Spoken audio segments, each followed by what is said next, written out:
La cyberviolence est une forme de harcèlement réalisé par le biais des nouvelles technologies. Ce phénomène, à la fois insidieux et dangereux, constitue une menace réelle pour le bien-être mental. Selon les statistiques, la cyberviolence figure parmi les formes de violence les plus répandues. En effet, les victimes de cyberharcèlement subissent non seulement des attaques verbales, mais également des agressions émotionnelles, mentales et même physiques qui laissent souvent des séquelles durables. Cela inclut des comportements inacceptables, tels la diffusion des rumeurs, les menaces en ligne, les insultes, etc.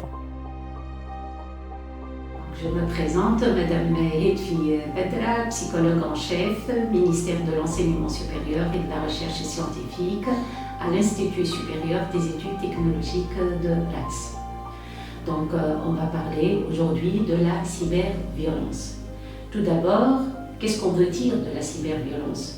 La cyberviolence est un acte agressif, intentionnel et perpétré qui est présenté par un individu ou un groupe d'individus au moyen de réseaux sociaux, au moyen courriel, SMS et jeux en ligne.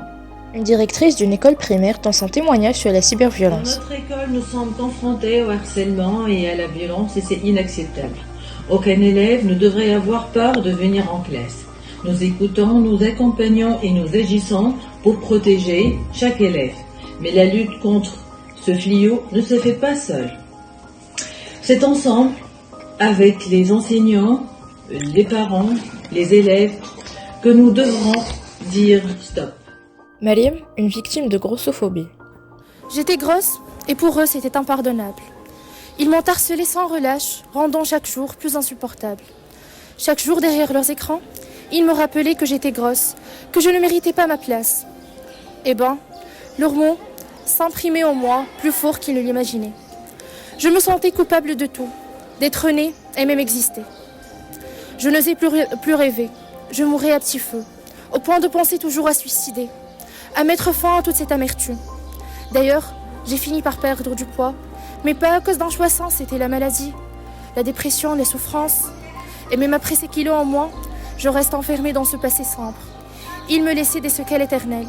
Leur regard me pèse encore, et l'envie d'en finir traverse souvent mon esprit. Ce qu'ils ont fait n'était pas juste cruel, c'était répréhensible.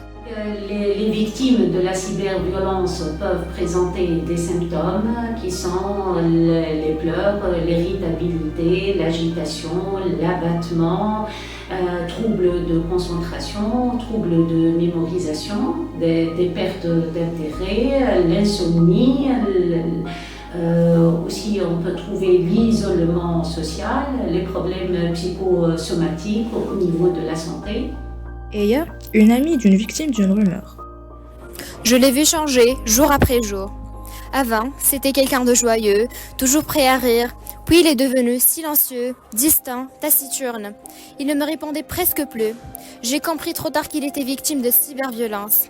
Il s'attaquait à lui à cause de son accent, le ridiculisait sur les réseaux, partageait ses vidéos avec des montages en faisant certainement appel à la fameuse intelligence artificielle.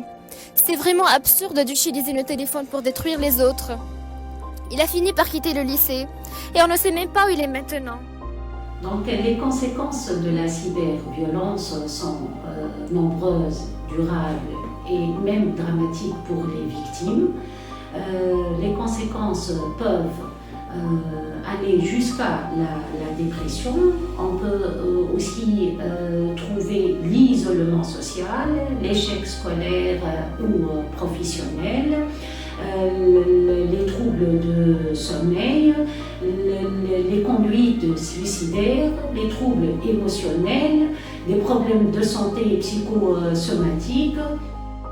Ahmed, une victime d'une rumeur. Tout a commencé par une simple rumeur en ligne. Et bientôt, elle s'est répandue dans le lycée. Chaque jour, je me trouvais face aux moqueries, aux insultes, aux regards qui jugent. Derrière leurs écrans et dans les couloirs, ils me poursuivaient sans relâche.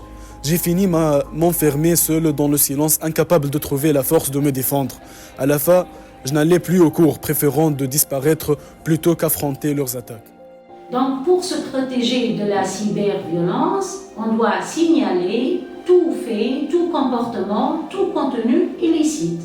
En conclusion, la cyberviolence constitue un phénomène périlleux aux répercussions psychologiques considérables.